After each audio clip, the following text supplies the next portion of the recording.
And I see Sir Brillantes as well. Welcome, sir. For those who don't know Sir Brillantes, he was been a long-standing member of the Committee on Migrant Workers, the treaty body. Good to have you with us, sir, today.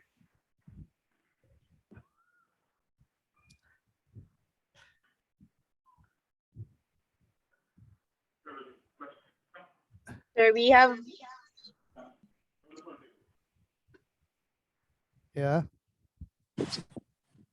Yeah. Carol Baxter in the room. We're trying to contact the two other speakers.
All right. I will.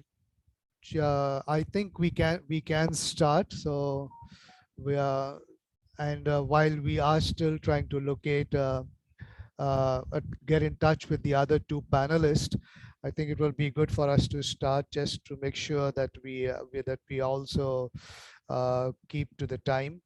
Uh, so welcome everyone to what is now the fifth round in a series that began last year, uh, largely as from a discussion coming out.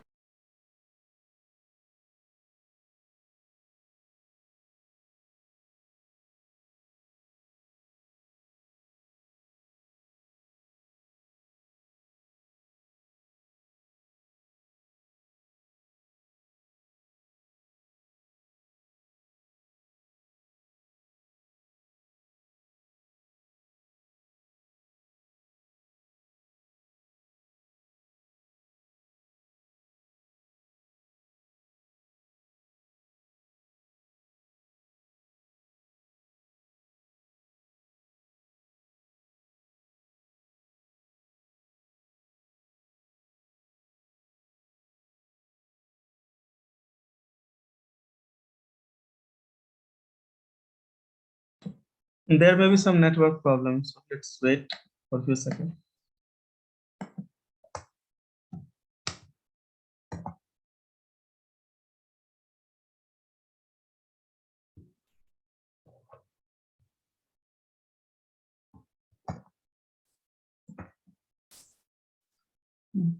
Joanna, can you?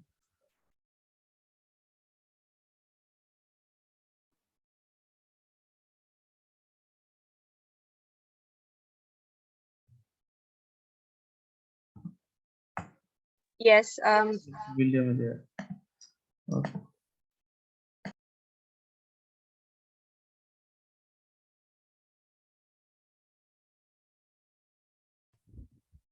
All right, I was having a problem unmuting.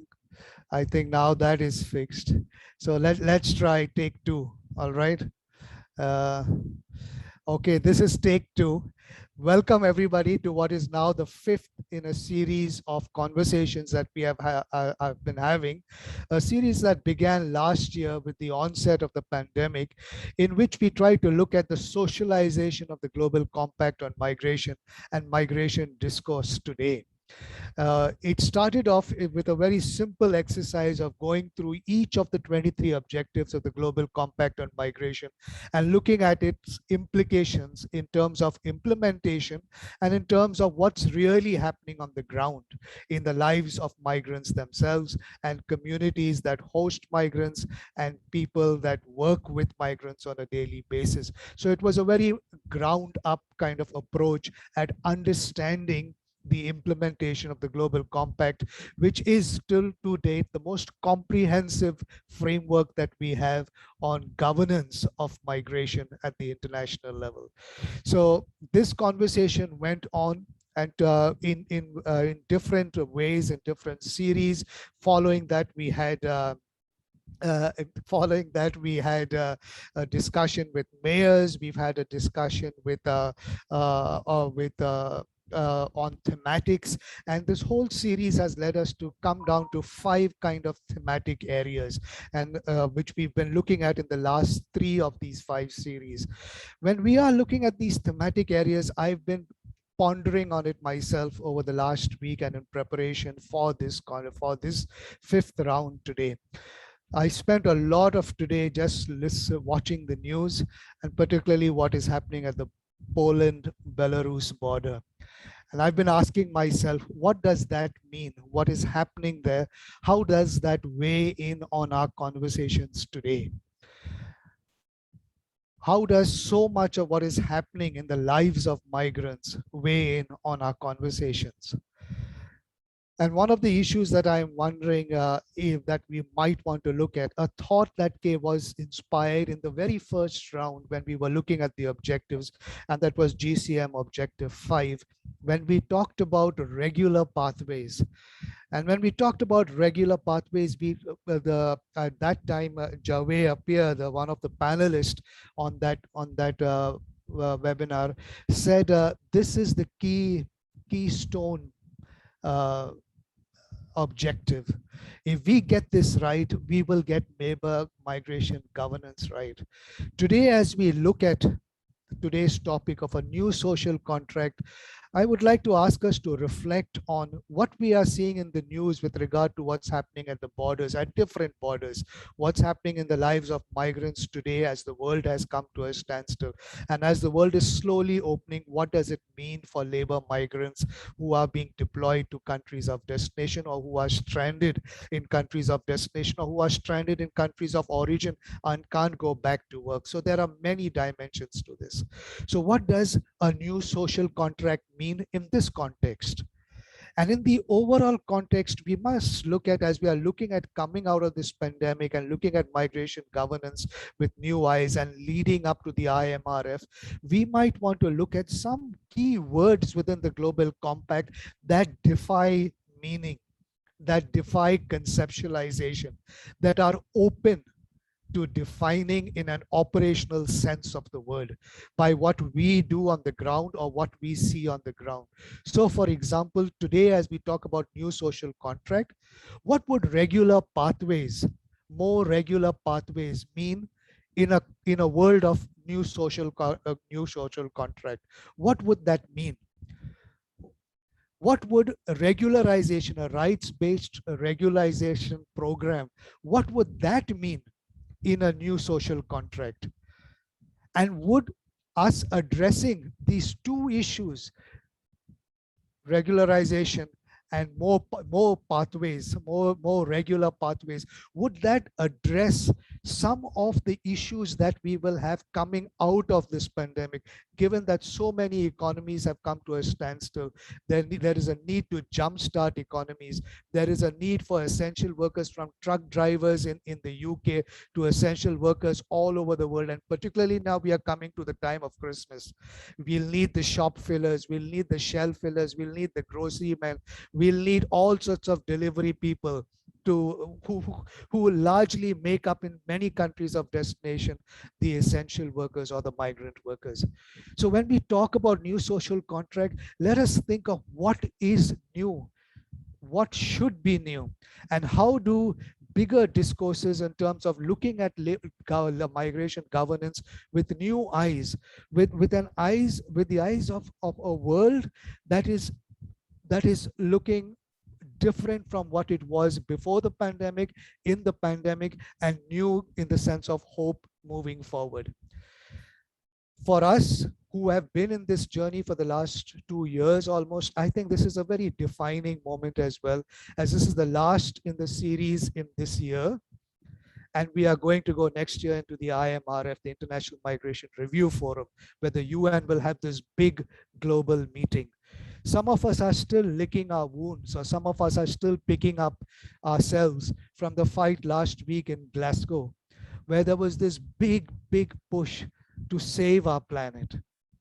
And we know that the outcome, no matter how one might want to interpret it, half empty, glass half empty or half full, and there's a lot of interpretation going on, we know that the international community did not rise to the occasion. That our children and grandchildren will suffer the consequences of a decision that could have been taken this time in Glasgow that was not taken. In many ways, an attempt, a moment to save our planet was passed by. We need to revisit where our commitments lie, where our passion lies, where our vision lies. We need to look at that again. I hope as we in this People's Migration Challenge, we will use this round. And I thank all our panelists who have joined us and who will join us in this series. I hope that what we want to see triggered in this round and during this round, during this series, is that as we listen to our panelists, as we engage in our discussions, we have to take the fight back home. Meaning each one of us in this webinar today and in this series today will have to go back to our local governments, to our national governments, and ask that vital question: how seriously are you going to go to that International Migration Review conference that is happening next year? And what is the baggage you are taking with you? Because it has to be a reform baggage. It has to be a new baggage. It has to be a baggage in somewhere in which we even talk about a new social contract. If we talk, where we talk about more regular pathways, where we look at these umbrella kind of concepts that in some way are begging for definition, and a definition from ground up perspective. So I'd like to thank our moderator very specially today, Brother Dong Tolentino from the Builders and Woodworkers International from the Regional Asia Pacific Office, who has stepped up very willingly to do the moderation today. Dong has been involved in migrant workers' struggle, in organizing migrant workers in the region and beyond the region for a long time now. And Builders and Woodworkers International has been one of the leading trade union, global union federations that have taken this issue up of migrant workers. I'd really like to thank Brother Dong for making himself available and being with us in this moment today. So thank you, Brother Dong, and I'll hand it over to you. Thank you, William, for a very kind introduction, and also, of course, setting the context of the discussion. Very at this conjunction, you mentioned, of course, the crisis in the Poland and Belarus border, as well as the recently concluded Glasgow COP26. Good evening, good morning, good afternoon, colleagues, depending on your time zone. We are pleased to have you here on our round 5 of the People's Migration Challenge. We have a distinguished panelists, as you can see in the program. But just to add on a little bit on the subject of our discussion, of course, William has already mentioned the discourse on the new social contract, and there are other. And if you have seen the the summary or the poster or the social media card that we are using in this discussion. There are interrelated elements to the new social contract.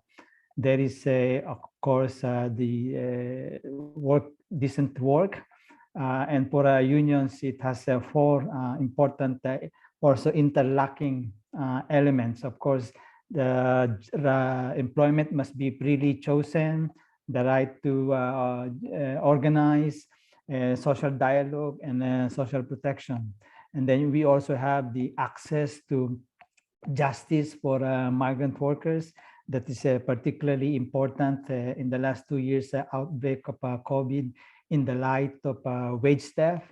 And of course, we have the empowerment of women, and overall, to put this together, how to organize and use our power collectively. We are used to the format of our webinar now. We will have rounds of exchanges with our panelists on these interlocking, interconnected elements, if you like, within the umbrella of the new social contract. And we will also entertain contributions from the floor, and we will start now. Okay, our first speaker is Miss Carol Baxter. I hope I'm pronouncing your name right. She is the Assistant Secretary at the Department of Children, Equality, Disability, Integration, and Youth, and Head of the International Protection and Equality and Integration Division from Ireland. Good morning, Miss Carol. With this context of what William has said, what is your take on these interlocking elements of new social contract, decent work, empowerment of women, and of course, access to justice in this current conjunction? Thanks very much for the invitation today, and I'm very pleased to be participating. So Ireland, like other countries, the pandemic has revealed crucial things about our economy and about the world of work. As for others, it confirmed the importance of migrant workers within our economy, particularly as frontline workers working in the healthcare sector, logistics, retail, hospitality. A thing that we didn't know and that the pandemic revealed was that asylum seekers were also working very effectively, both in the healthcare sector and as care workers. So it really revealed the crucial importance of migrant workers to the Irish economy. One of the things that the Irish government did from the beginning, and this was very crucial, they wanted to make sure that people could follow the public health advice during lockdowns and could be safe during lockdowns. And in that context, the government realized very quickly that there was a need for income support.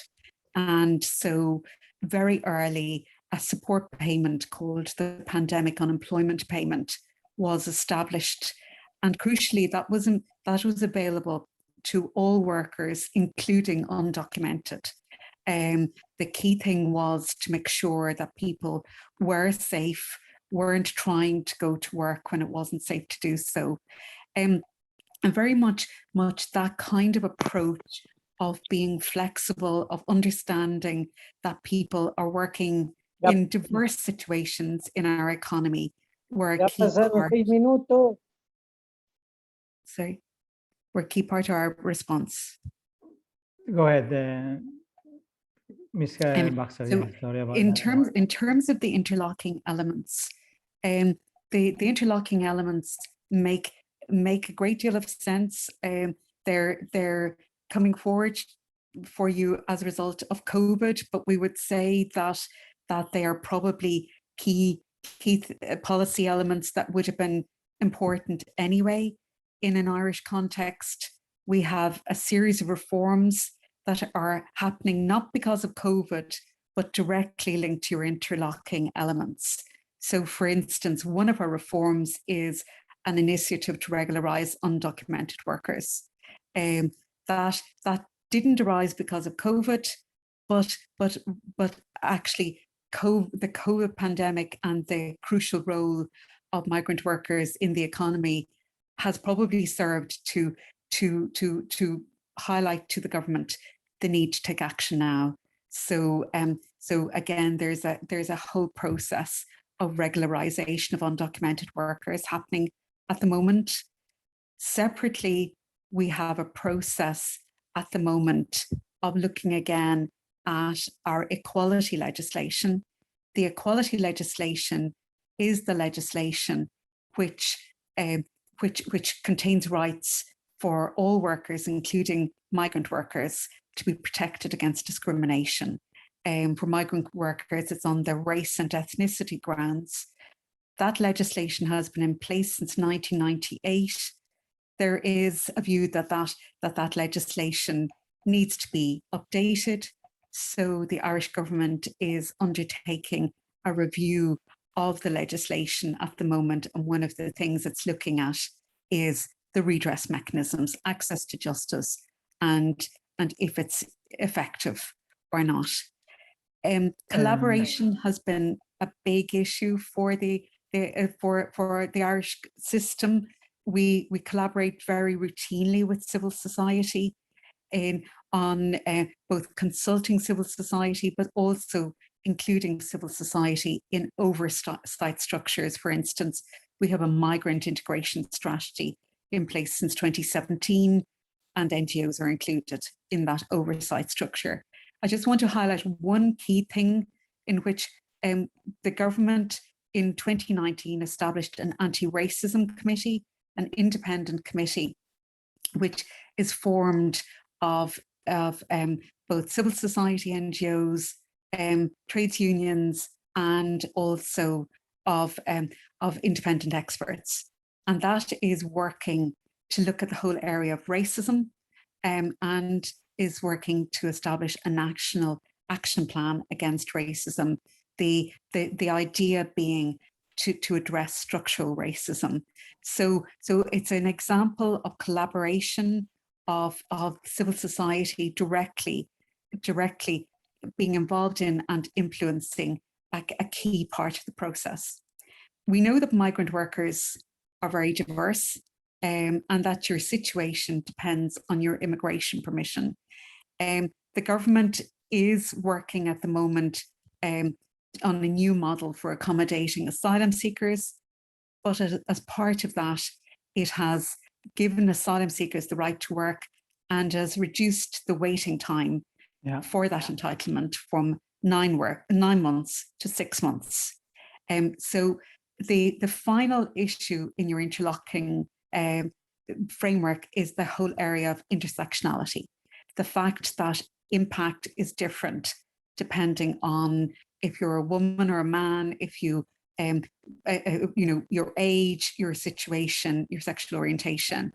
And there, the Irish government is working at the moment to look at the differential impact, but also we're using our national strategy for women and girls to look at the particular issues for migrant women workers in our economy. But we're also working with the OECD on a process to look at issues for men in terms of stereotyping and how they affect opportunities. So all to say, we see a lot of sense in your interlocking your approach. We think it is a good one, and very much happy to participate in discussing it. Many thanks. Thank you so much for that first round of contribution. So many rich themes and elements that you've mentioned. And I will try to go back those that I have managed to wrote in my note here on the side. For one, you emphasize on the regularization of undocumented workers. Earlier, it was underscored by William on the regularization of the path and mention of the rights respecting regularization or pathway. And of course, from the trade union point of view, the current framework of circular labor migration, they're not even allowed to bring their family. They may be documented, but they may not be allowed, and they're only permitted to stay on a number of years. Otherwise, you have to go back home and wait for another year or so you can return, for example, to Ireland or other countries of destination to work again. And maybe even in some other sector of the economy, not necessarily on the same employer. So there are many variations of this. In your current policy that you're implementing on this regularization of undocumented worker, does it include elements of pathway for a residency, bringing the family, and maybe as I call it, PR or a resident permit to that effect, Ms. Baxter, on the first round of this exchange? Yes, while we have different labor market permissions, some people, as you say, their spouses are allowed to work and some people aren't. And in terms of asylum seekers, if somebody gets a right to remain, that it doesn't always bring family reunification. But generally speaking, Ireland has quite a good pathway to residency, and the people who will be regularized will have the opportunity for residency and bringing their families, and quite a few migrant workers go on to become Irish citizens. We have, I think, 180,000 people have gained citizenship. So in a population of 5 million people, that's quite a large number of people who have taken citizenship, and they're mainly third country nationals, EU nationals. We have quite a high number of EU nationals working in Ireland, but they don't tend to take citizenship because they have entitlements as EU nationals. So many migrants working in Ireland, once they are legally resident, have the right both to have their families with us and a path to both long-term residency and citizenship. Okay, I know there are colleagues in the call that would like to now jump in this discussion, but maybe one more that like a segue to the other colleagues that I can call on. Again, I'll go back to what William started in the opening, the crisis in Belarus and Poland border. If you are following the news and hearing, obviously they're mixing the terms, migrants and refugees. Right? And of course, we know there are different regimes, international treaties governing these two, specific, but sometimes also, again, interlock on the same manner of time and conjuncture. Again, if we go back to your regularization policy and programs along the way, what is the distinction of the labor migrants with this regularization pathway, and also extending assistance to refugees, but of course for political persecution and other reasons why they are leaving the country, not to work? We have three categories of people. So the people who come within our regularization program are essentially migrant people who come not as asylum seekers, but people who came either as migrant workers and their permission ended, and they or they had difficulties with an employer, or they came as students and have stayed on. So generally speaking, they did not come through the asylum seeker path. We also have program refugees who come to Ireland, and they are entitled to work in Ireland from the time of arrival in Ireland. For asylum seekers, they are now entitled to work after 6 months. So 6 months of lodging their claim for asylum. And obviously those asylum seekers, if they get the right to refugee status or the subsidiary protection, they all have the right to work. So quite a few people have the right to work in Ireland. The regularization related more to people who for some particular situation had become illegal, or there may be some small group of people in that who had never sought to become legal, who had never applied for permission, but that's probably small in the whole. Thank you for that. And as I said, it's a segue because I would like to call a colleague from Malaysia, Sumi.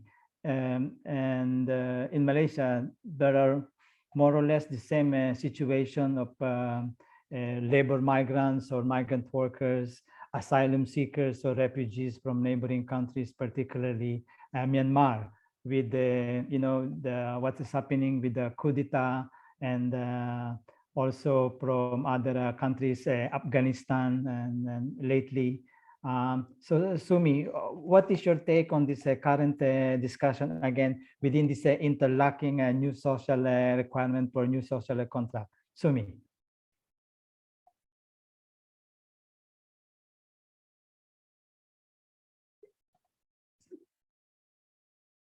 Sumi? Or maybe we can go back to Sumi if she's not yet ready to take on the. No, I think she's asking for the host to give up unmute her mic. Rakesh.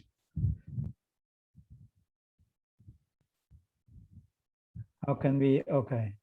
All right, there you go, Sumi. Sorry, Dong. Yeah. So Okay. sorry I again. hope What was the you question? heard what I've said. Yeah. In what aspect do you want me to speak on the Myanmar situation? Well, maybe you can not really comparison, but in some dimensions that what Ms. Baxter has mentioned, the distinction of the groups that we are catering. On one hand, it's very clear labor migrants or migrant workers, asylum seekers, refugees, but sometimes it's getting mixed on how these people are being treated. And from my limited understanding in the Malaysian context, there are also similar cases like refugees or asylum seeker from Myanmar or some other countries, like lately in Afghanistan, for example. And yes, how your NGO and are responding to these challenges, Sumi. Yeah, so Dong, I mean, there is a clear distinction between the two groups. The vulnerabilities are different. And of course, the purpose of coming to Malaysia is also different. But unfortunately, the government sees them as all the same group of people as illegal immigrants. So I think that is a concern because one group, rather people who come for labor migration, have the option to go back to their country, if they wish to. But then refugees do not have that option, especially if they are facing persecution. But in terms of labor migration, labor rights, both groups, undocumented migrants, including refugees, face the same vulnerabilities. They have no right to work, and they also they face detention and arrest and detention.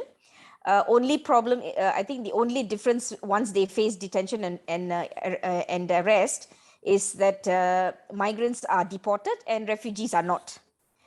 So we do have a lot of refugees who languish in prisons for a very long time. And that's, I think that's a big concern because they're not allowed out into the society, then they're also not deported back. Yeah. I reckon you have heard what Ms. Baxter mentioned, that all these classification or groups are actually, if I heard it right, are allowed to work.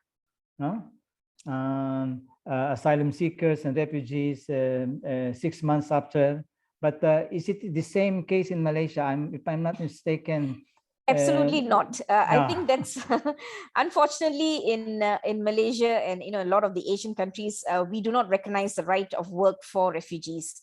So, but then of course refugees have to work. How else would they keep body and soul together in the country, in the host country?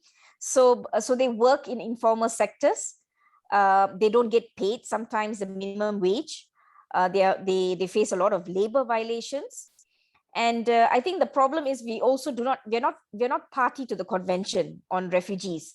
So there is a reluctance by the government to provide a right of work. Even the policy to right of work is not being considered in Malaysia. I think that is the issue that we have in terms of Malaysia. Yeah. And that makes the complication. You know, you're a refugee and you're not allowed to work, and how can you survive? So you are in a way forced to be part of the underground economy, to be working as undocumented workers, and that complicated the matters. I saw a colleague raising the hand. Annie Yeremian, are you raising the hand?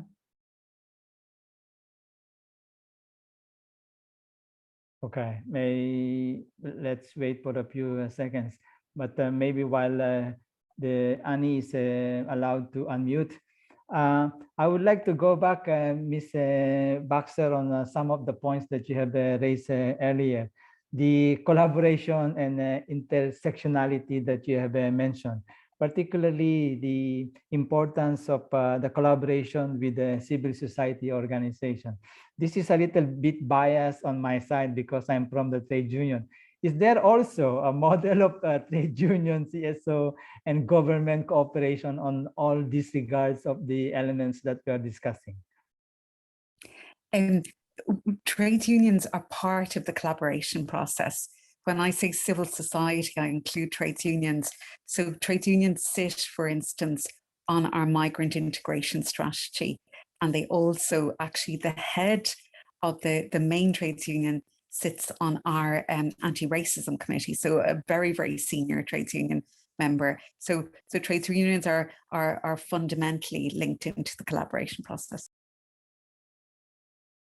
That's assuring now to me as a trade union representative that we are part of this collaboration framework. Yanni has hand still raised. Joanna or Lisa, can you help to unmute, or is it accidentally like a packet call? Hand is raised. And I've asked her to unmute. Maybe Rakesh can, because Rakesh is the host, maybe Rakesh can unmute or give her the mic. Okay. We still have a few questions lined up to you, if you don't mind, Ms. Baxter. Now, at least in your context in Europe, right? You have mentioned, if I get it right, there is our emergence of the third country nationals. If I understand it right, the most or the current regime is posting directives of EU nationals, and they are expected to be accorded the same, more or less, the same standards in terms of wage, and even their social insurance and social protection are somehow portable, no? Whether they move within the, particularly within the EU member states. But lately, of course, you may have also noticed the emergence of what they call the third country nationals, right? Meaning foreign workers or migrant workers not coming from any of the EU member states, but facing many problems of being underpaid, not paid at all, no contracts and everything. At least in Ireland, are you expecting a similar emergence of these cases, and how your government is responding to this? Yes, we have the same distinction, as you say. EU nationals have the same employment rights as Irish nationals. Third country nationals have to go through our immigration permission system or our work permit system in order to work in Ireland. But they are entitled, if you're a third country national or an EU national or an Irish national, you're entitled to go through our employment rights system if you experience exploitation from employers, if you experience discrimination. We have an organization, a tribunal called the Workplace Relations Commission, and that you can take a claim to that commission about your employment rights. And trades unions are very fundamentally involved there, and they can actually help you to take a claim. You don't have to bring a lawyer. So many people bring their trades union to seek redress. But you are right. The difficulty is that there are people who come to Ireland through trafficking, or through gangs who exploit, and we do have people who are operating without knowledge of our rights, and they can be very, very vulnerable. There is an NGO called the Migrant Rights Centre, and that helps to provide information to these very vulnerable migrants, on their rights. Because, if you're, say, a domestic worker, for instance, you may never meet, you may not be aware of your rights in Ireland. You might not meet somebody in authority to tell you. So that remains a challenge. You can still have people who don't have English, who don't get to hear their rights, and they can be subject to exploitation. But we do try to fund ways of getting to them. One of the things that COVID indicated to us, for instance, is actually that Roma again can suffer disadvantage, because even though they're EU nationals, they may not access entitlements. So actually, that's been one of the things we're trying to have a system to give them information so that they are aware of their rights.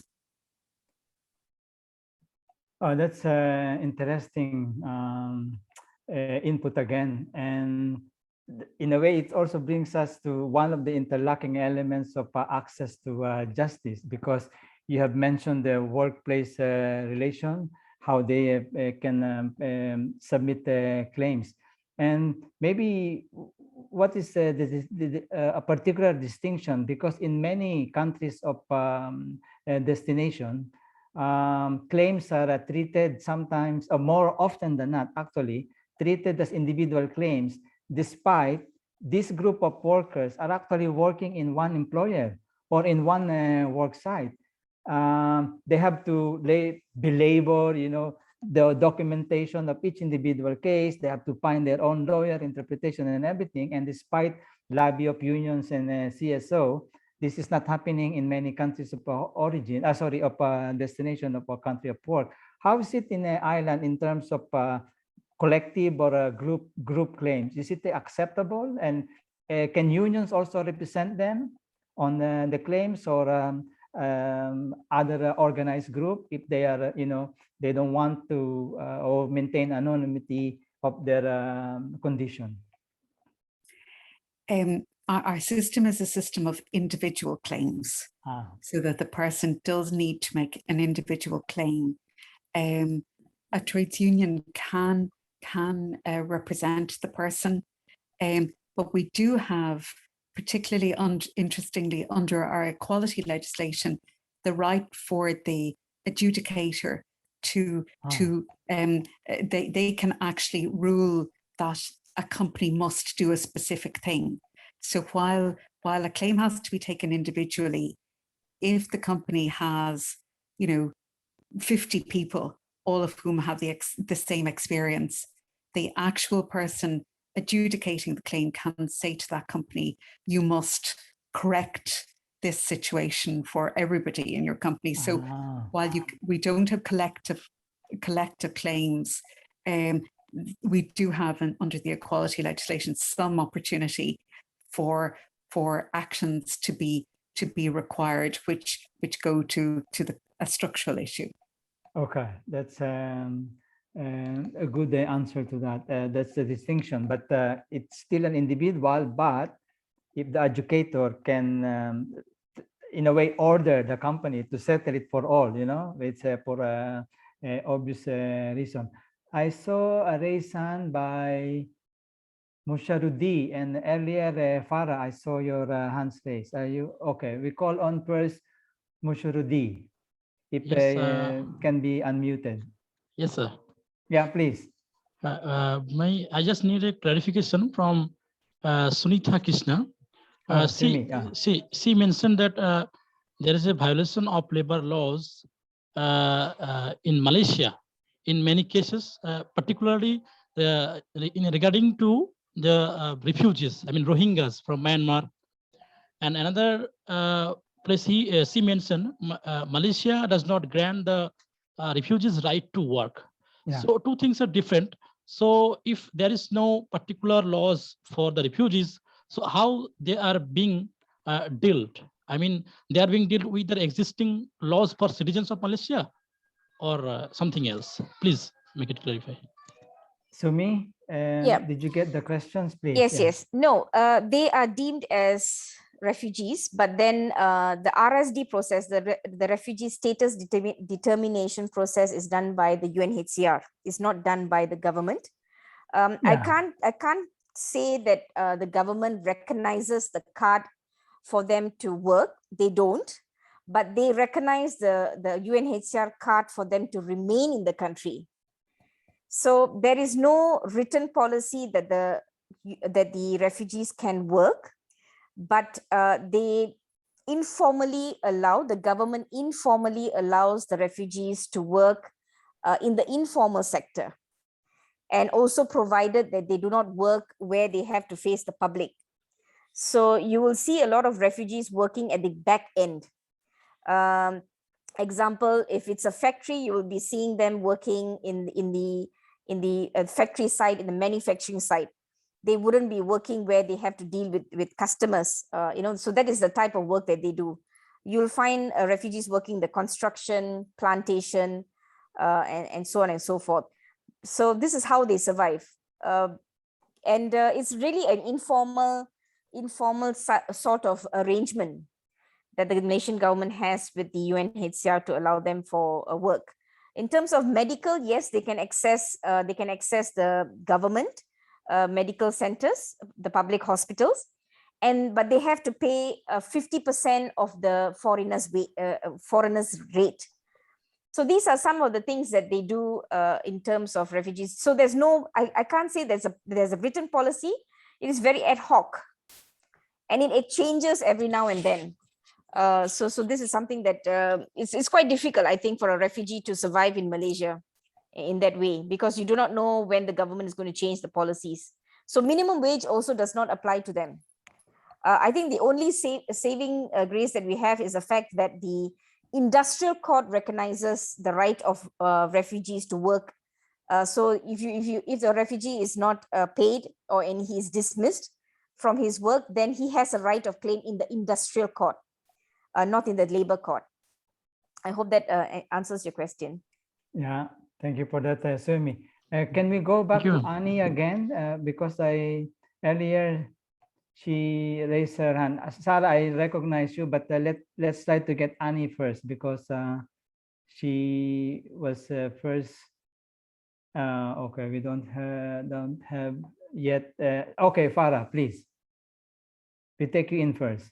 Farah? Yeah, hello. And I'm sorry for not intervening first because I had a problem with my microphone. As mentioned by you, like sharing a Middle East perspective regarding the situation of migrants in the region.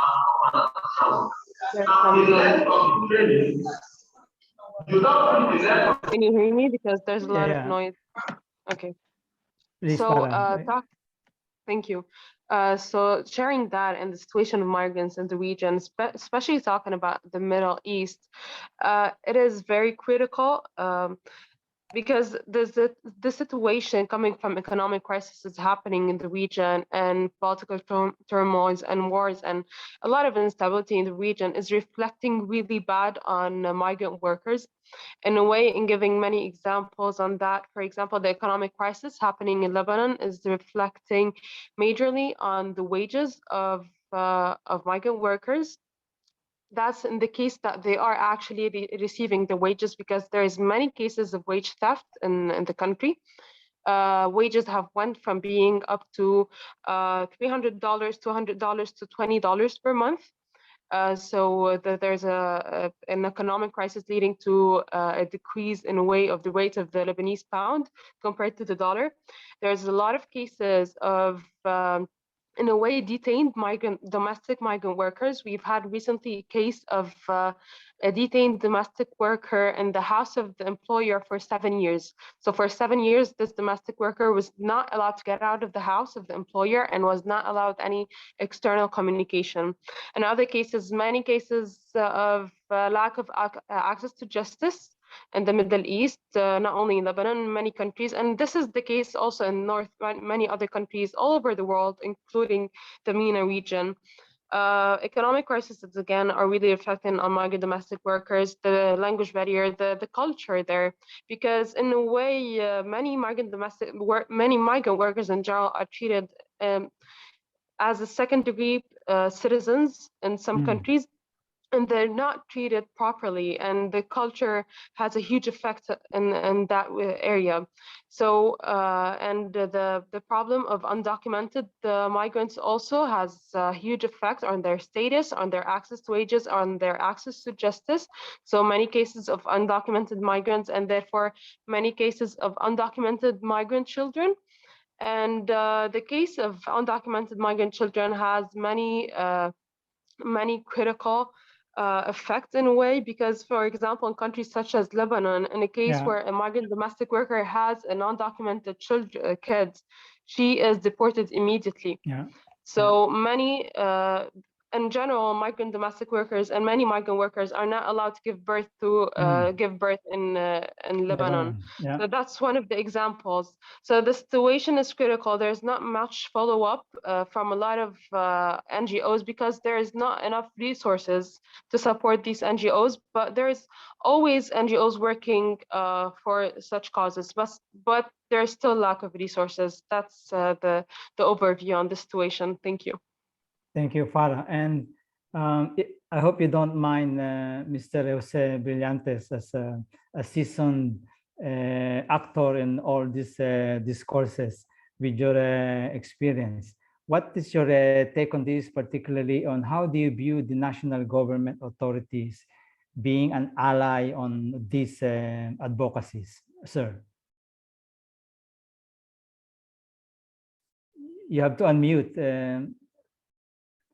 You have to unmute yourself, sir. Yeah. Oh, one more. All right. Yeah. This is okay. Yes, I was listening very intently to the last speaker, and these are normal, regular, if you want to call them that, happenings when it comes to domestic workers. And I can only refer back to the situation of the Filipino workers who go overseas. Yes, we don't have to look for the local civil society groups or the groups that are normally going to extend their assistance, because there is an embassy that takes care of this, and there is a big contingent in the embassy itself that does nothing but follow up on all of this. There is a list of the individual worker who has gone abroad. We know all the details. We know exactly where they are going. And whenever there is an abuse, there is automatically a response from the Philippine agency, and there are quite a number. You have the Overseas Employment Administration. You have the Welfare Assistance Group. You have the Consular Assistance Group. And so they all immediately converge on a particular issue and take care of this. And if necessary, they will repatriate the worker that has a problem or that has been abused or who is illegal or who has been considered as somebody who went in without going through the proper processes. and there is always a response. And therefore, the situation envisioned by the previous speaker does not really happen when it comes to Filipino workers.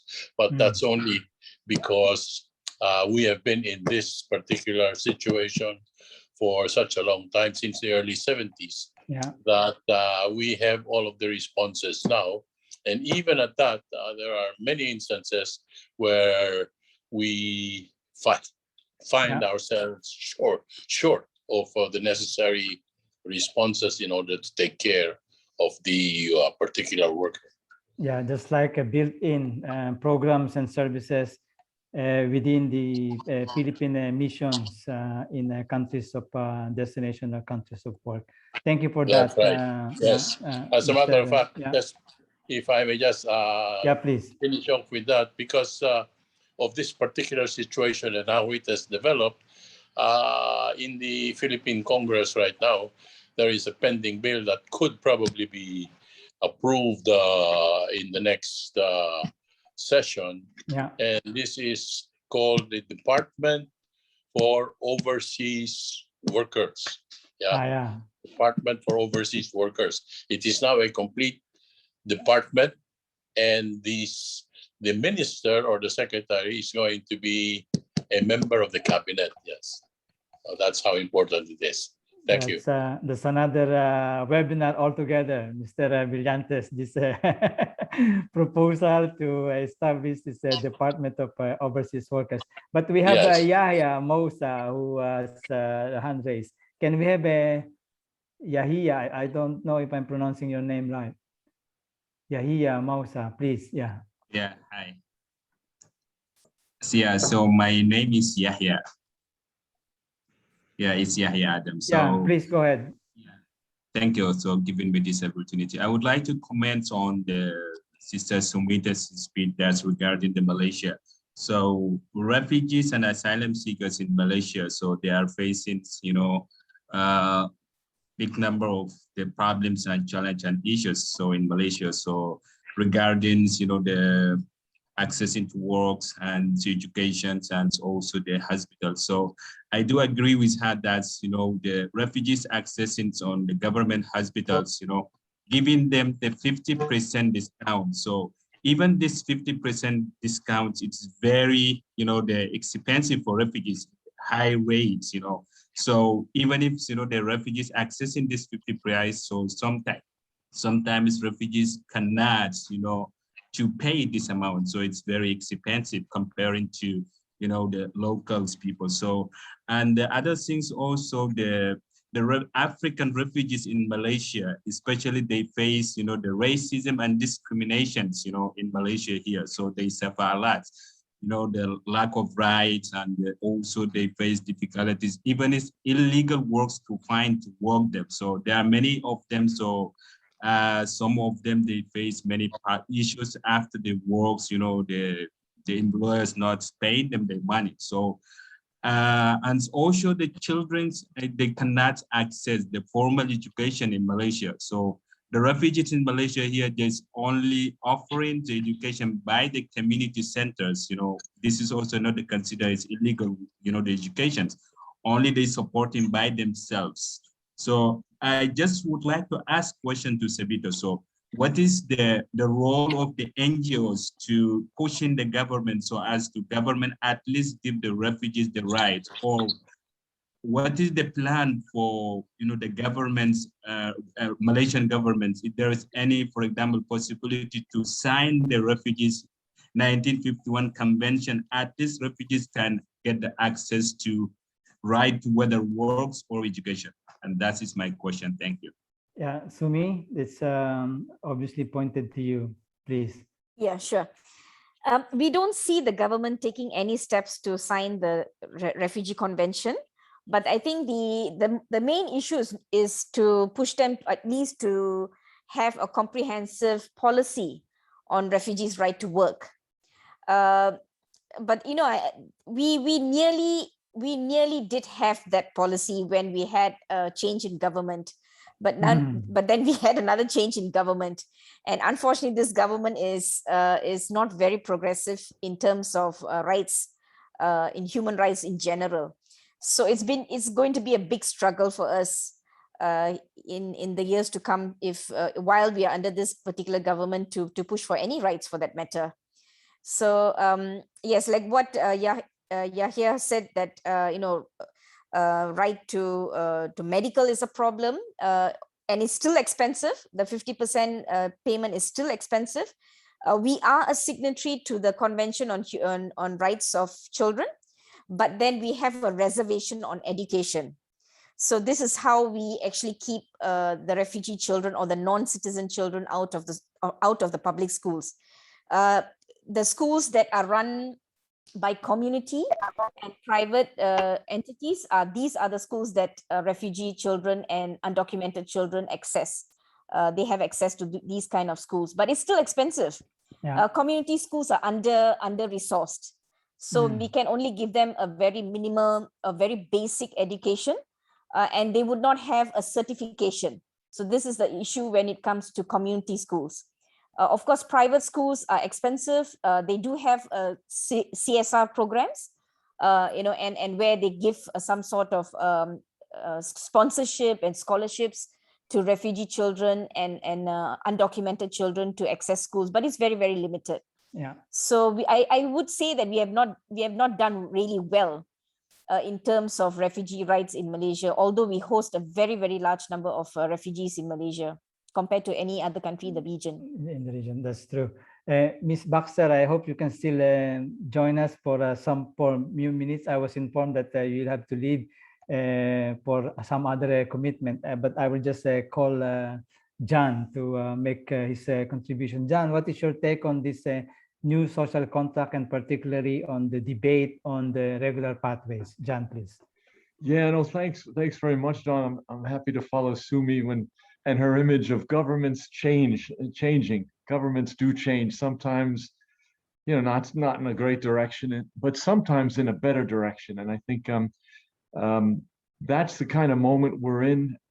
That's the kind of possibility we have in some countries. Not all of them, of course, and maybe nowhere near enough of them. But a moment in COVID time. You and others have made references, William, at the beginning, to the sudden value, at least, the sudden appreciation in words, at least, of essential workers, the sudden really hard reality of shortages in so many countries and so many economies. Shortages of workers at all skills levels, and many of the migrant workers. That's hardcore. That's hardcore. It's economics. It's not just emotion. It's not just rights or justice, which have been hard sometimes to push with governments and others.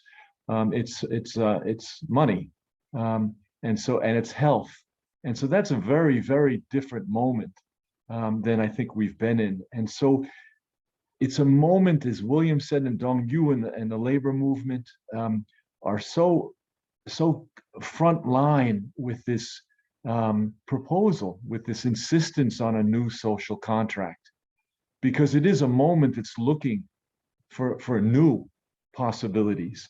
And I think the power dynamic is different. Not everywhere, but not nowhere either. It is a very different moment. And we can see it. Williams used the imagery of, the world has been shaken. Well, the world is still shaking, and we are seeing that. And it's very much touching the workplace and workers and migrants and living and moving conditions. So we have to recognize that, and step up into this new moment. And you're doing it with this new social contract. The one pager is brilliant. And Dong, you asked about regularization, and I'll stop with this. In the third sentence of the first box of the new social contract, one pager, it refers to rights-based regularization. So the Global Compact talks about safe, orderly, and regular migration. The International Convention on Migrant Workers that Mr. Brillantes worked so many years with as a member of the International Committee, and I remember those years, sir. They talk about regular pathways, regular migrants as having rights. They also talk about irregular migrants having rights. So they're not contradictions to say that we push for regular pathways. Of course we do. We push for regularization of those already in the country who either arrived in irregular status or fell into it for whatever reason. Regularization, because regularization, regular status is the surest way to maximize rights. It doesn't guarantee rights, but it gets people out of that dark hole of worrying every single day about being exposed to non-rights, to being the worst of the non-rights, including detention, deportation, and so on. So regularization is part of any social contract, new or old. The new social contract can raise that for migrants of all kinds. Sumi is as right as always that the situation of refugees, especially in the workplace, is very similar to that of migrants, regular or irregular sometimes, in abuses. And a new social contract has to address all of that.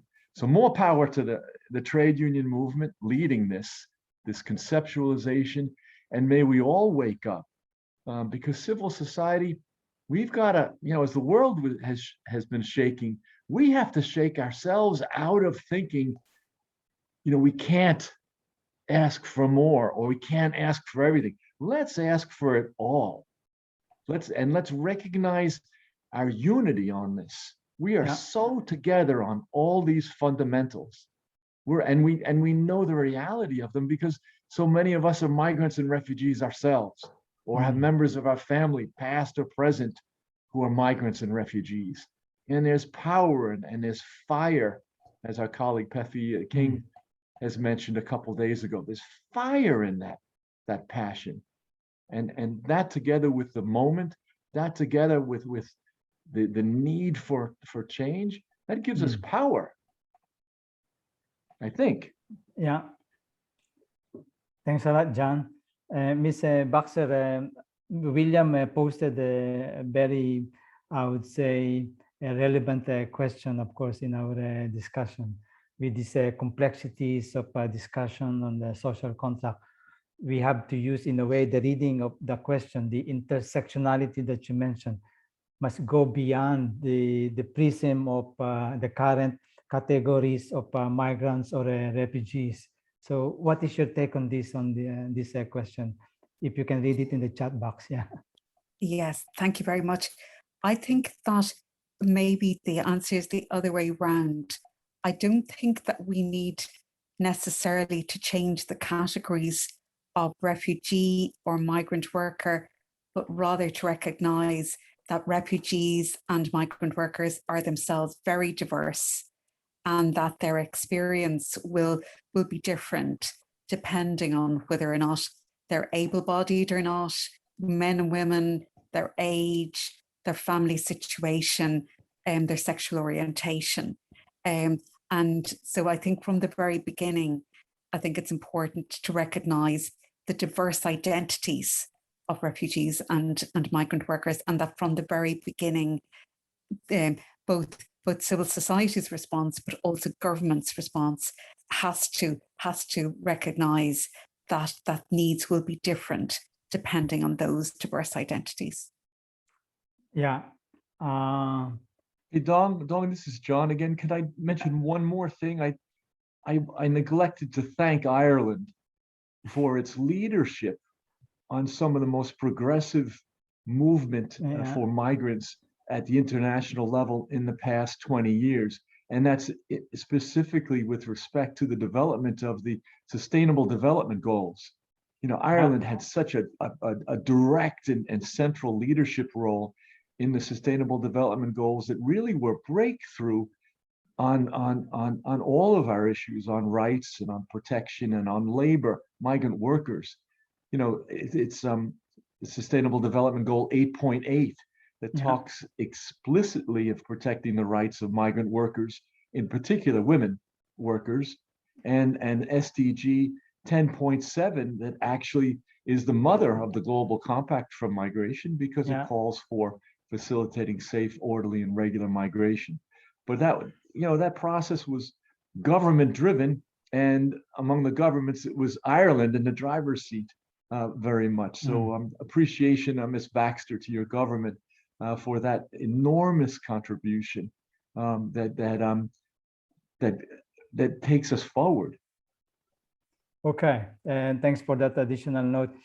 I know you may be leaving soon, Ms. Baxter, but this is will not, so I can have a good sleep tonight, because there are important elements in the interconnectedness of the discussion towards gender and women empowerment. Is there a particular affirmative policy and programs in Ireland that can inspire us in this current discussion, particularly focused on the empowerment of women, please?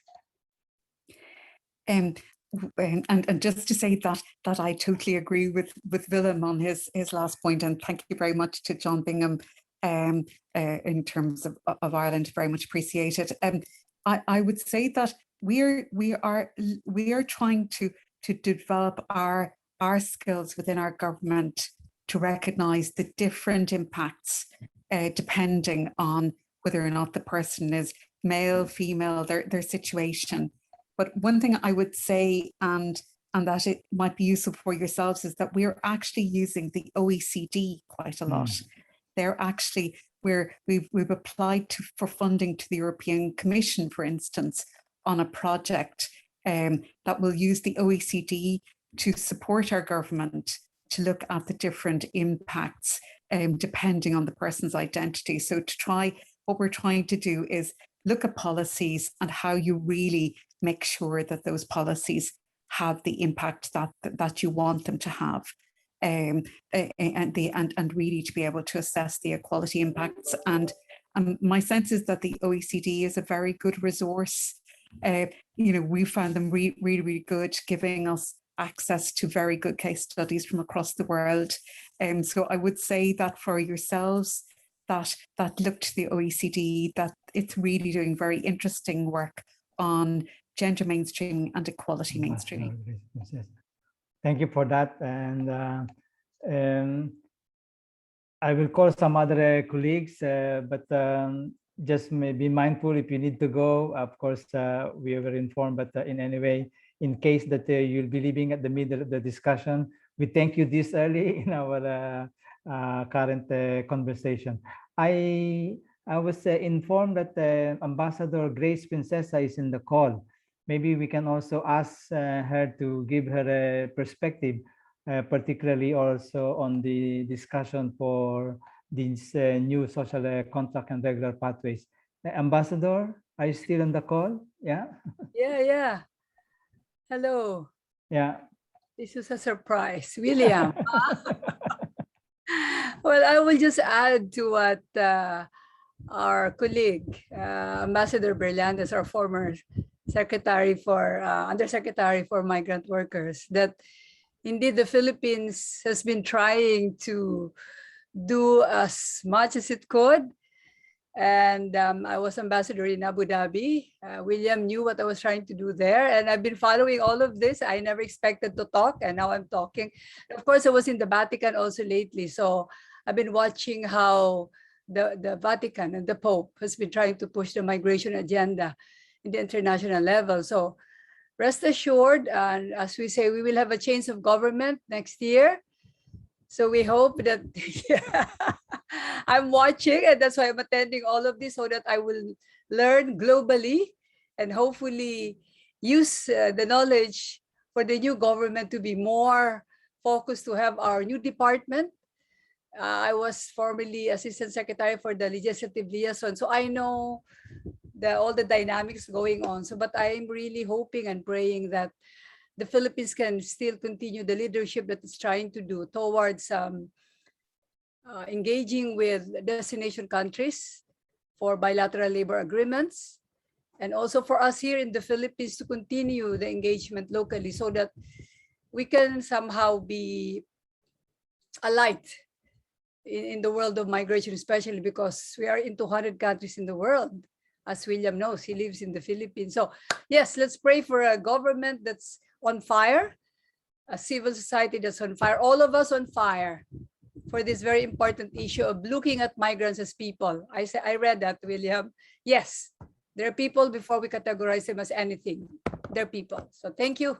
Thank you. And God bless us all. Continue fighting.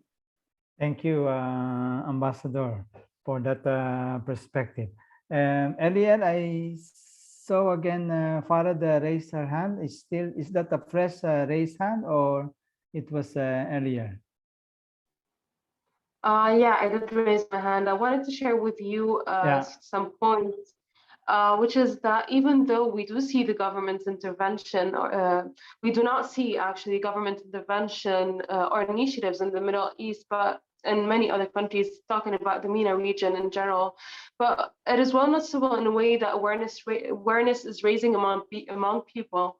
And in many cases, wrongdoers are being shamed when treating migrant workers badly. Although not as effective as taking action against these employers, but that is a step forward in a way towards spreading awareness and supporting the rights of migrant workers and treating them as equal. Unfortunately, again, the culture of discrimination is widespread, but CSOs are helping in that through spreading awareness. And they are, in a way, the ones providing access to rights and providing support. And that goes back to the point of access to justice and even access to health facilities and access to vaccination.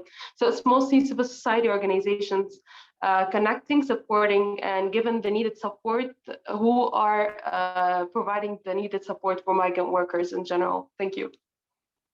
Okay. William, I can call you, but Samia interpreter raised the hand. Is that a request to speak or because it's an interpreter in the last name? Anyway, we can go back to that later. William, you raise your hand, please.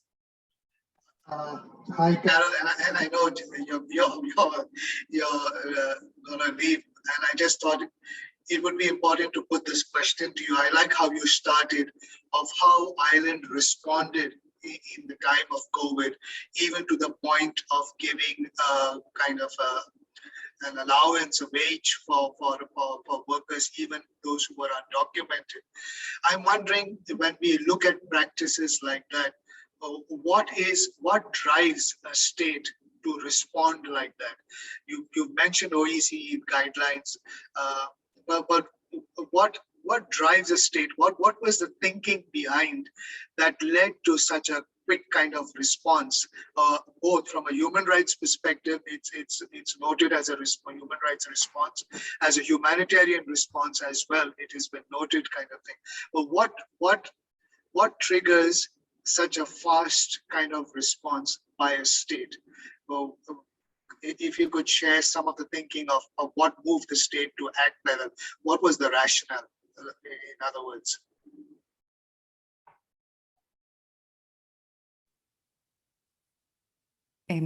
Should I come back? Yeah. Just to say that it was really two things.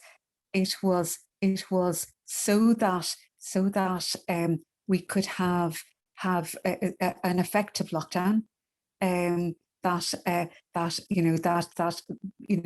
that point, and this was March 2020, there was the sense that we needed to shut everything. So Ireland is good on crises and responding quite quickly on crises. I think it was also very much influenced by the fact that if you had that, also that idea that migrant workers have been so important in our economy, and that if you had that you needed, that our country needs to retain migrant workers. So that was also I think part of the piece. But the very practical motive was a public health motive, that you needed to make sure that people weren't forced into work because they had no money, that you needed to be able to close down parts of the economy for public health reasons, and to do that very quickly, and that it made sense then it was to spend the money on income support rather than to spend the money much more expensively on our health system. That's a very interesting response, and I reckon it's of course on the collective cultural values of the nation, of the state, as regards human rights and how you treat the people, that I believe will make a difference, and particularly on the specific point in time, the leadership in the current seat of power, but of course that is also involved the organized communities, including trade unions, civil society, homeowners association, and so on. Because I remember when Germany, for example, welcomed the refugees and migrants, the people in the neighborhood came up, outside, welcoming them. It shows the values of the people, of the community. William, you also mentioned when we start this conversation about all of these action points and advocacies will have to be weaved as our common path going to the IMRF. And lately there are many position and a lobby for the IMRF. And John, we have this latest statement in one of our global network on social contract. Would you like to give this just an overview on how this can be taken leading to IMRF, John? Thank you, Ms. Baxter. Thank you. Yeah, be safe. Yeah, thanks very much, Dong. Yeah, I think you and William could speak on this better than I could, because you both have been among the group of maybe 20 different leading organizations that have been trying to put together this unified statement of positions, these common positions of civil society, trade unions, and other non-state actors towards the implementation of the Global Compact for Migration. And as part of that, not necessarily the heart of it, but part of it is the International Migration Review Forum, because the focus in the prize, the eyes on the prize, as Martin Luther King used to say, is on implementation of the Global Compact. But it's a unified civil society statement of priorities, of burning priorities on implementation of the Global Compact, always rights-based. But it goes across what the title of the document says are 12 key ways for states to get back on track. And then there's an opening section that refers to this historic moment we're in, that you described and William described and others have described in COVID time, and with a recognition of essential workers and all the shortages and all the abuses and awful policies in COVID time, and then some of the surprising practices like those our Irish colleague just described. But in more than a few countries, some surprising practices, alternatives to detention, some regularization and extension of visas, even to irregular migrants, some access to services, including vaccines. Again, not everywhere, but not nowhere. So, the 12 key ways go on to talk about the climate situation and displacement. One of the first times broad civil society actors from around the world have come together with a statement on displacement, very much inspired by some of the work in webinars like this one, a section on migrant workers, and that's what I want to touch on most of all. But it goes on into access for services. It goes on into racism and xenophobia. It talks about just about every area of migration policy we care about, returns and so on. But in the section on protecting worker rights, there's direct reference to the new social contract, and it's in final draft form. Again, 20 leading groups worked on it. It's going out to the Civil Society Action Committee for finalization, final voting by tomorrow. Dong, I saw BWI endorsed it yesterday, or maybe today, and Migrant Forum in Asia, many of the sponsors of these webinars as well. But here's what it says. It says, as a major priority of civil society worldwide, and as a key way for states to get back on track for implementation of the Global Compact, civil society calls for, quote, work towards the creation of a new social contract for migrant workers between governments, workers, and employers. This new social contract, and again, using William's opening words, we make the definitions. We make these definitions now. But this new social contract should include a universal guarantee for all workers, regardless of nationality, sector, or status, that all labor rights are to be respected and universally applied, particularly the freedom of association, right to join unions and bargain collectively, jobs are decent, social protection is universal, due diligence and accountability are driving business operations, and that social dialogue ensures just transition measures for climate and technology. So that's this social contract definition driving the united civil society priorities and advocacy on the Global Compact towards this international migration review process that finishes in May of 2022 and beyond. And so it's mainstream, and I think it's gathering momentum in this moment. Yeah, thank you, John. That's the statement. The remaining 3 minutes or so of our time, I will call on Eva Sandis, and then I saw you, Brother Abul Hussein, and then I'll pass it on to William to make an attempt to conclude this very rich discussion. Is Eva Sandis still in the call?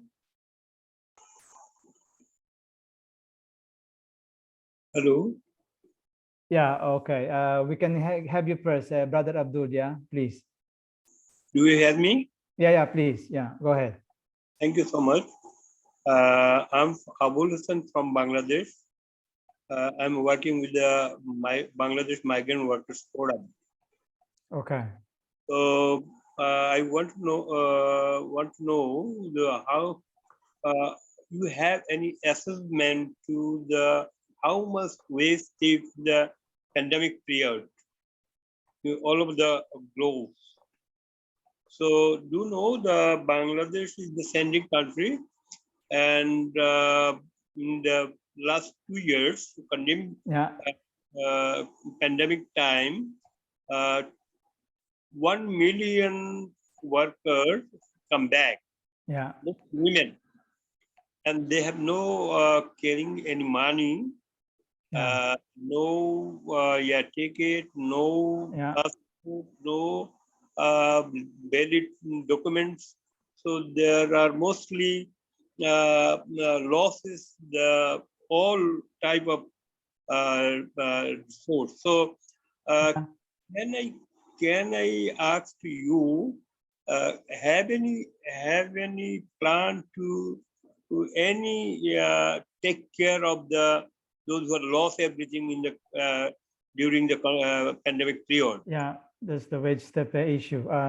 That's I would say, William, a good segue to pass it on to you, because it's a question of whether we are individually or collectively have any records or study of how much an indication of wage step is involved. And then, of course, you can conclude this very rich discussion. William, please.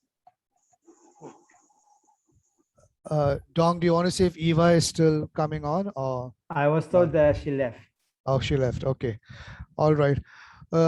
Look, So thank you, Dong, for an excellent moderation. We do apologize for our other two panelists who were not able. There was a sudden emergency in Togo. I hope it is not very serious, but there was an emergency in Togo, as a result of which our representative panelist from Togo was not able to participate in today's call. And the representative from Bangladesh, who was also supposed to join us, we were not able to get in contact with him. Again, something must have come up. I just hope both those panelists are safe, and it is nothing too serious uh, uh, that that should raise that we should be concerned about. Uh, Thank you for all the thank you for Carol for and she's left already, but for some of the thoughts that she put out at the very start. And I like how she said, I think the response of that government in a time of crisis only demonstrated again a sense of how we understand the role that migrants play in our communities and in our societies. I have been thinking about this, the new social contract, today's discussion, and what has been said, and what has been said from the flow as well, by different people, uh, by Secretary Brillantes, Ambassador Princessa, John, Farah, Sumi, and some of the questions that were raised in the chat box as well, uh, with regard to refugee and and the protection for refugees. It's very interesting that in this today's conversation, we went between these two categories, refugees and migrants. We talked about the right to work for both of them, and we've talked about their vulnerabilities as well. As my own day today has been one of attending the interregional ILO Africa Arab interregional conference on labor migration, and I'm wondering, when we look at all this and listening to today's conversation, uh, when it is time for us, and this last comment from Abul Hussein, of migrants who have come back in this time of pandemic without wages, and who have been deprived of any support, even in the country of origin, and find it difficult to cope in these circumstances. When we look at what has gone before us and how migrant workers have been perceived, and we look at some of the temporary labor migration programs and the exploitation and abuse that happens with them. Dong was referring to, and you see Dong, myself, and somebody else, Sumita, have behind us in our background a campaign, Justice for Wage Theft, which highlighted how many migrant workers have come back, millions have come back without wages and things like that. So that whole question of access to justice for migrant workers in terms of end of service benefits, wages, and things like that. Many migrant workers have not received their wages for years, if months, if not years, kind of thing. Then we look at the whole question of their vulnerabilities, and we've looked at women migrant workers, domestic migrant workers in this time of COVID, particularly, and the pressures that were on them, the stresses that were on them, the exploitation that happened within their context, kind of thing. And then we look at also migrant workers stranded. There is currently in India, I was reading today a news where thousands of migrant workers stranded in India cannot go back because the cost of the ticket to go to the Gulf has increased exponentially, an exponential cost in the airfare, which, as a result of which, migrant workers who did come back during the time of the COVID cannot return to their countries of destination, kind of thing, unless they pay for their own tickets, kind of thing. So these are some of the challenges that we have, and then we look at a world that is trying to come out of this situation of the COVID. Economies are looking at reopening and jump-starting the economy. You look at essential workers who have become a very key component of the workforce today and recognized today as essential workers. The whole question then, in the context of new social contract, is what will change? What will change in the world of migration and migrant workers that we knew? For us who have been involved in this struggle, Farah and others, Dong, John, myself, Ambassador Grace and others, what do you think will change? What needs to change? You know, and Dong has given the fundamentals of a new social contract. Can we move to make any of that happen? I am saying I seriously believe we can. Just because when you look at our history within the human community kind of thing, our history has been one of, in times of crisis, we have come together and consolidated the best of our energies, the best of our values, the best of our thinking. And we have put up new institutions. Look at what came out of the Cold War, out of World War II. Look at what came out of World War I. Out of World War I, we got the ILO, this tripartite organization which focuses on the rights of workers. So in this moment of crisis, can we consolidate? That is going to be the big question we will have to ask ourselves, and that will be the litmus test of our generation. Were we the generation that was not able to get its act together in a time of crisis? Or will we be the generation that is able to get its act together in a time of crisis and move forward to build again a new world, or to reform what was broken? Can we do that? And I believe we can. This webinar today is a testimony of that. We have been journeying, many of us have been journeying in this for the last 2 years, something we never thought we would have done prior to 2020. To go online for meetings and things like that was not something that was within our worldview even. But we have been persistent in this for the last 2 years, and we have now entered our 5th round at the end of 2021. So I think there is value in all of us going back and taking some of these ideas and stirring the waters in our own spaces. Each one of us, whether we are students here, activists here, former government officials, academia, people of faith orientation, or human rights, labor rights activists, whoever of us in this current number of 219 in this webinar today, and others who have been part of us with this journey, all we need to do is take this back and stir the soil, the waters around us, and ask our leaders, be part of that process to say, let's see what can change. Let's see what can change in the world of work so that cliche slogans become real in our lifetime. And I'm saying cliche slogans like a worker is a worker is a worker everywhere. The principle of non-discrimination. Migrant workers are treated as national workers, period. They have the rights, including the right to organize and form and join trade unions like every other worker in the workforce. The right to decent work for migrant workers, not a race to the bottom of the barrel in very limited markets. Any academic development academic will tell you that there is enough if we come together to see how to have a program of governance of migration that will benefit us all, and migrants in particular. I think we've got to continue to think of this. How can more regular pathways be within this notion of migrant movement, deployment of migrant labor today?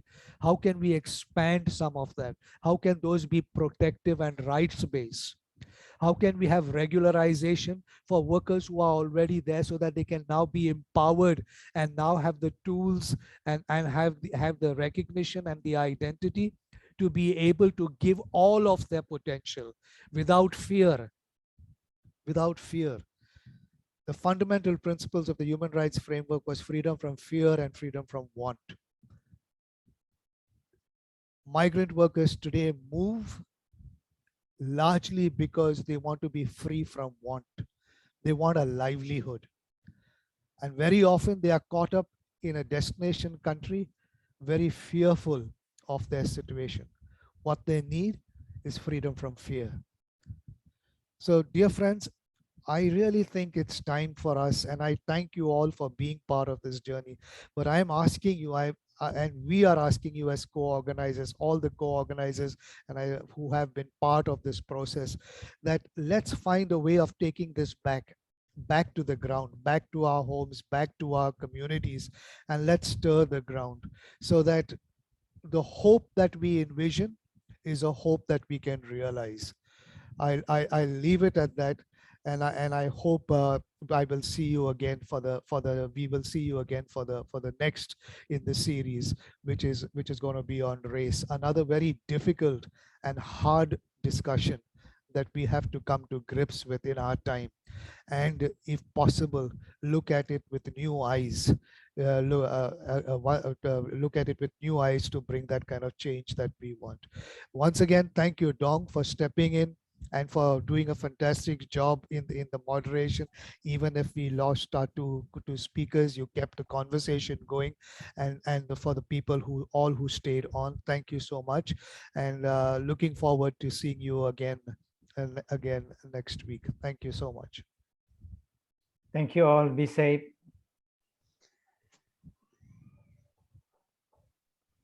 Thank you, William. Sir, you said long. Thank you. Bye-bye. Keep in touch. Thank you, everyone. Bye-bye. Bye-bye.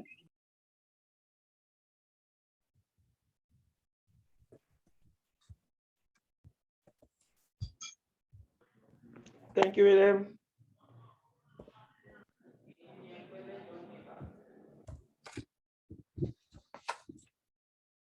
Yeah.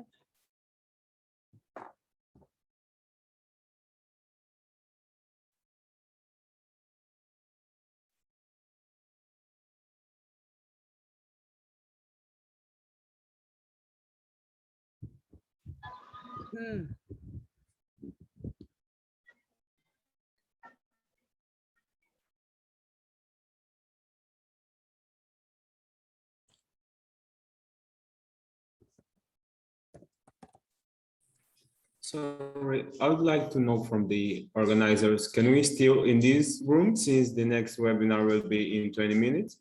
Yes. Yes. Thank you.